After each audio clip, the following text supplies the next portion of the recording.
বাংলার পবিত্র সোনারগাঁওয়ের বারোদিতে অবস্থিত শ্রী শ্রী লোকনাথ ব্রহ্মচারী বাবার আশ্রম। আজ আমরা আপনাদের নিয়ে এসেছি এই আশ্রমের প্রাঙ্গণে সেই নয়নাভিরাম ও অপূর্ব কারুকার্যময় শ্রী শ্রী দুর্গা মন্দিরে।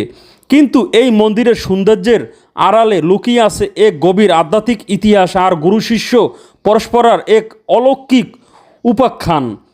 আপনারা কি জানেন লোকনাথ বাবার আধ্যাত্মিক ও তান্ত্রিক সাধনার মূল্যে কার আশীর্বাদ ছিল? এই আশ্রমে এসে দাঁড়ালে আমরা স্মরণ করি মহাযোগী গুরু মহাত্মা তৈলঙ্গ স্বামী মহারাজকে, যিনি ছিলেন বাবা লোকনাথ ব্রহ্মচারীর দ্বিতীয় গুরুদেব। কাশীর এই জাগ্রত মহাপুরুষের নির্দেশেই বাবা লোকনাথ দীর্ঘকাল যোগ সাধনা করেছিলেন। শুধু তাই নয়, বাবার সাথে ছায়ার মতো ছিলেন তার প্রাণপ্রিয় গুরুভাই শ্রীমৎ বেণীমাধব ব্রহ্মচারী। তাদের সেই বাল্যকাল থেকে বারোদিতে আসা পর্যন্ত যে অটুট বন্ধুত্ব আর গুরুভক্তি তা আজও ভক্তদের মনে ভক্তির উদ্রেক করে। আরও এক বিষয়কার তথ্যর কথা কি আপনারা জানেন? বারোদিতে আমরা যাকে পরম শ্রদ্ধায় শ্রী শ্রী গোয়ালিনী মা বা গোসাই মা হিসেবে চিনি, তিনি ছিলেন বাবা লোকনাথের এক অনন্য ভক্ত। লোকনাথ বাবা নিজেই বলেছিলেন এই গোয়ালিনী মা পূর্ব জন্মে ছিলেন বাবার গর্ভধারিণী জননী শ্রীমতী কমলা দেবী।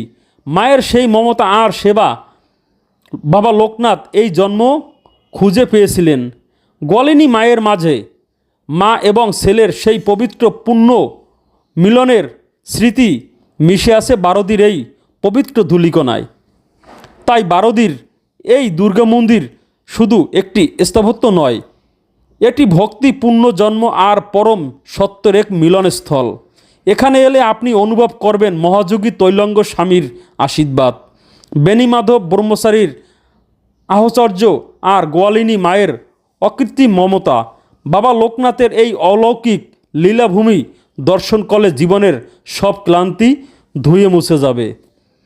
আপনি যদি পরম শান্তি আর আধ্যাত্মিক ইতিহাসের সাক্ষী হতে চান, তবে আজই চলে আসুন সোনারগাঁয়ের বারোদি আশ্রমে। এই পবিত্র স্থানে ইতিহাস ও সত্যগুলো মানুষের কাছে পৌঁছে দিতে ভিডিওটি অবশ্যই শেয়ার করুন। জয় বাবা লোকনাথ। প্রিয় সনাতনী ভাই ও বোনেরা, বিশ্বাস নির্মল ভ্লগস ফেসবুক পেজ থেকে আপনাদেরকে এরকম আরও ভিডিও দিতে চাই। আপনারা ভিডিওগুলি পেতে হলে অবশ্যই আমাকে ফলো করবেন এবং আমার ভিডিওগুলি শেয়ার করে প্রতিটি সনাতনীর কাছে পৌঁছে দিবেন। তাই আপনাদের কাছে অনুরোধ করে বলছি, আমার ভিডিওটি একটি শেয়ার করে দিন, কারণ আমি অনেক কষ্ট করে আপনাদের জন্য ভিডিও তৈরি করি। আর আপনারা অবশ্যই এই বারোদি আশ্রমে আসবেন, বাবার আশীর্বাদ নেবেন। এখানে প্রতিদিন হাজার হাজার ভক্তদের আগমন হয় এই বাবার মন্দিরে। তাই দেরি না করে আজই চলে আসুন বাবার মন্দিরে এবং বিশ্বাস নির্মল ভ্লগস ফেসবুক পেজের জন্য